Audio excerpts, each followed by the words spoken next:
Bienvenue, ça me fait plaisir de vous retrouver chez Cœur de Soi Yoga.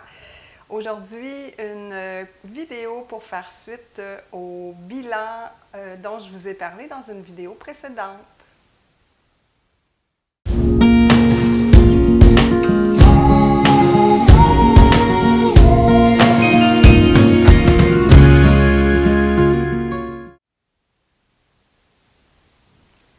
Namasté.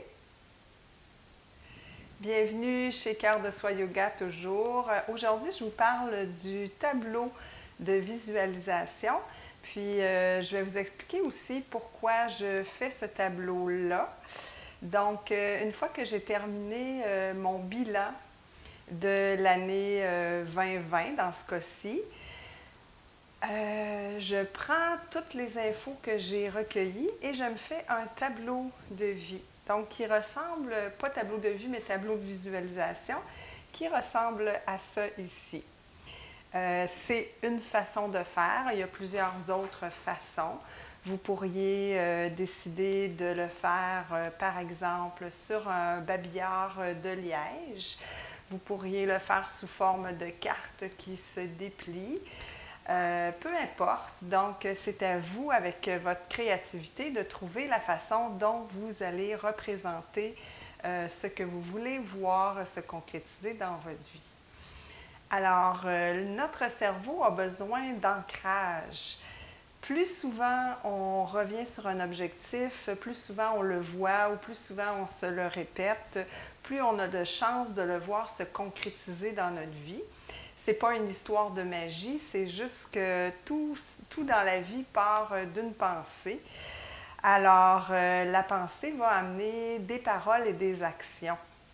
Donc, si je vois mon tableau de visualisation fréquemment, mais il y a des bonnes chances que je pose des actions ou que je dise des paroles qui sont en lien avec ce que je visualise.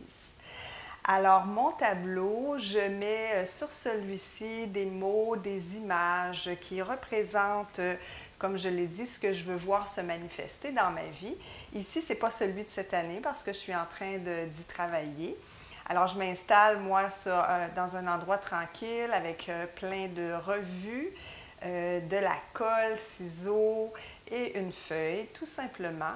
Puis, au gré des pages, je trouve des mots et des images qui représentent ce que j'avais identifié dans mon bilan, puis que je voulais travailler cette année, que je m'étais fixé comme objectif.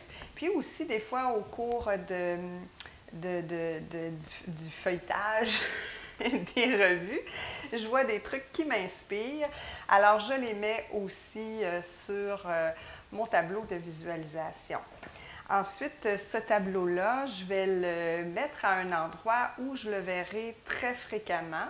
Par exemple, sur la porte du frigo. Ça peut être dans mon endroit où je fais du yoga, de la méditation. Ça peut aussi de le photographier puis de le mettre en page, en écran de veille ou en écran d'accueil sur mon iPad, mon ordinateur et ainsi de suite. Alors, je le mets au maximum d'endroits pour que je puisse me le rappeler, pour que je puisse créer un ancrage. Et au fil du temps, les choses vont s'installer dans ma vie. Puis je vais concrétiser ce qu'il y a sur ce magnifique tableau de visualisation. Et quand je reprends un ancien tableau de visualisation et que je regarde ce que j'ai mis dessus, bien, ça m'aide aussi à faire mon bilan. Et je vois aussi ce qui a été réalisé. Puis ça, c'est très, très, très motivant. On est très fiers de voir que concrètement, on avance dans la vie.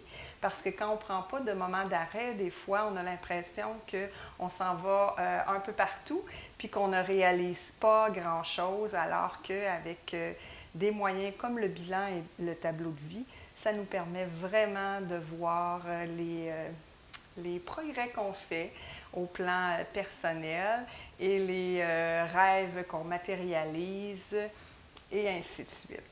Alors, je vous encourage fortement à faire votre tableau de visualisation et vous pouvez en faire plusieurs dans une même année.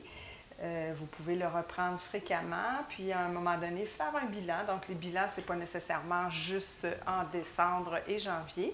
Ça peut être à d'autres moments de l'année. Puis, on peut refaire un tableau de visualisation suite à nos bilans. Voilà. Alors, si vous avez aimé la vidéo, toujours la partager, la liker ou vous abonner. Sur mon groupe Facebook Art de vivre, je parle aussi du tableau de visualisation. Il y a des liens sur le tableau aussi pour vous aider là, à le concrétiser. Si vous avez des questions, des commentaires, n'hésitez pas à les laisser sous la vidéo. Puis, ça va toujours me faire le même plaisir d'y répondre. Je vous souhaite donc une super belle journée. À bientôt. Namaste.